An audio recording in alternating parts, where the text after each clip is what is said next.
À l'âge d'or de l'Empire Maurya, au sommet des montagnes, se dressait un monastère isolé. Ce monastère était connu pour son atmosphère sereine et la paix qui l'entourait. Les moines qui y résidaient pratiquaient l'art de l'équanimité et de la tranquillité, atteignant un niveau de paix que peu pouvaient comprendre. Dans ce monastère vivait un jeune novice, nouveau sur le chemin spirituel. Bien qu'il soit profondément engagé dans son parcours, il luttait avec l'une de ses tendances innées, la colère. Il s'irritait facilement pour des petits désagréments et perdait rapidement son calme.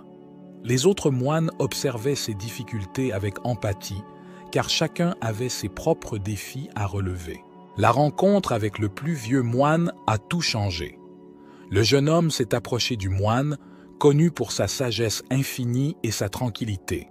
Sans mots, l'aîné a compris le défi auquel le novice était confronté et a prévu un exercice unique pour lui. Le rituel quotidien a amené le jeune homme à une belle rivière près de leur monastère, connue pour sa tranquillité. L'aîné lui a donné une petite tasse en argile et lui a ordonné de collecter un peu d'eau de la rivière chaque matin à l'aube et chaque soir au coucher du soleil pendant 1 mois, sans oublier ou se laisser distraire. La coupe était souvent remplie de sable ou de débris, frustrant le novice. Cependant, avec le temps, il a commencé à comprendre le rythme de la rivière. Il a réalisé que sa colère et sa hâte perturbaient la surface placide de la rivière, faisant se mélanger les débris avec l'eau. Plus il restait calme et patient, plus l'eau devenait claire et facile à recueillir. À la fin du mois, le jeune homme s'est présenté au moine aîné avec un sentiment de calme et de sagesse renouvelée. Il avait compris que, tout comme la rivière, l'esprit est clair et calme lorsqu'il n'est pas perturbé par la hâte ou la colère. Un esprit troublé, comme l'eau turbulente de la rivière, ne génère que frustration et insatisfaction.